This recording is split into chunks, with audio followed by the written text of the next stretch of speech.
सामाजिक भाईचारे को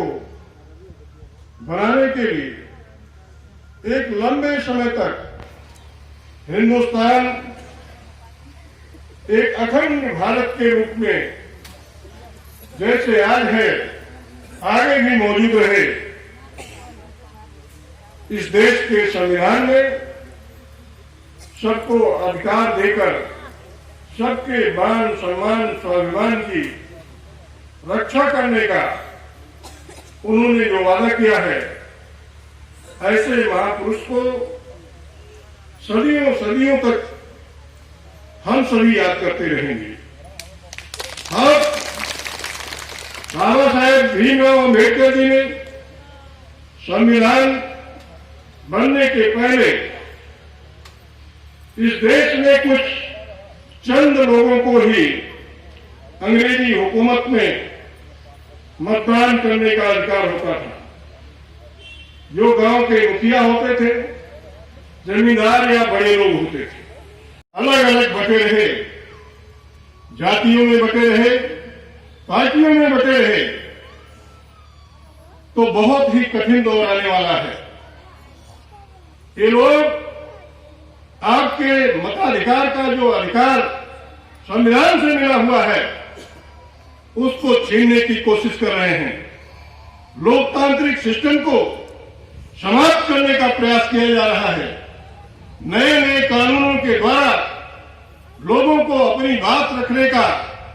जो संविधान में मौलिक अधिकार प्राप्त है, उसको रोकने का काम किया जा रहा है। ऐसे समय में हमारा आप सभी साथियों से, माताओं बहनों से अनुरोध है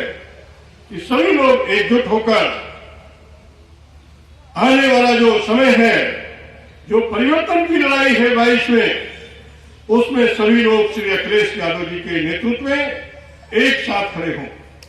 अगर कि बाबा साहब डॉक्टर अम्बेडकर 14 अप्रैल सन 1891 को हिंदुस्तान की धरती पर जन्म लेने का काम किया था, और जब बाबा साहब डॉक्टर अम्बेडकर ने इस हिंदुस्तान की धरती पर जन्म लेने का काम किया था, तो उस समय मेरे साथियों, सुई से लेकर के हवाई जहाज तक बनाने वाला समाज, गिट्टी मिट्टी तोड़ करके पूरे मुल्क के लोगों को रोटी खिलाने वाले समाज को, और मेरे साथियों जेठ की तपती दोपहरी, सावन की झमझमाती बरसात और माँ की ठिठुरती ठंडक में काम करने वाले समाज को हिंदुस्तान में जानवरों से बदतर जिंदगी जीने के लिए मजबूर किया गया था। और उस समय इस समाज को खाने के लिए रोटी नहीं, पहनने के लिए कपड़े नहीं और रहने के लिए झोपड़ी तक भी नसीब नहीं थी। धन्य बाबा साहब डॉक्टर अम्बेडकर जब 1916 में मेरे साथियों विदेशों से पढ़ाई करके बाबा साहब हिंदुस्तान की धरती पर वापस लौटे, तो बाबा साहब डॉक्टर अम्बेडकर ने इस पर अंधेर करना शुरू किया। उन्होंने सोचा इस समाज की हालत इतनी बद से बदतर क्यों है। तो बाबा साहब डॉक्टर अम्बेडकर ने जब इस बात का अध्ययन किया, तो उनको लगा कि मेरे साथियों ये व्यवस्था किसी देवी देवता ने नहीं, किसी भाग्य भगवान ने नहीं बनाया है, बल्कि कुछ चंद चालाक किस्म के लोग जो बड़े समाज पर राजपाट करने के लिए, हुकूमत करने के लिए काला कानून बना करके इस समाज को गुलाम बनाने की साजिश करने का काम किया है। बाबा साहब डॉक्टर अम्बेडकर ने लाखों अनुयायियों को बुला करके 1916 में मेरे साथियों बॉम्बे की धरती पर यह संकल्प लिया कि मेरे समाज के लोगों, बहुजन समाज के लोगों, अगर आप लोगों ने मेरा साथ देने का काम किया, तो मैं आपको, जिस समाज के लोगों ने आपको शोषित बनाने का काम किया है, आपको गुलाम बनाने का काम किया है,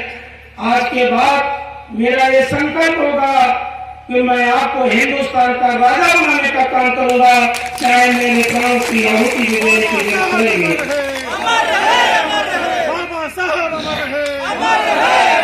लेकिन मेरे साथियों,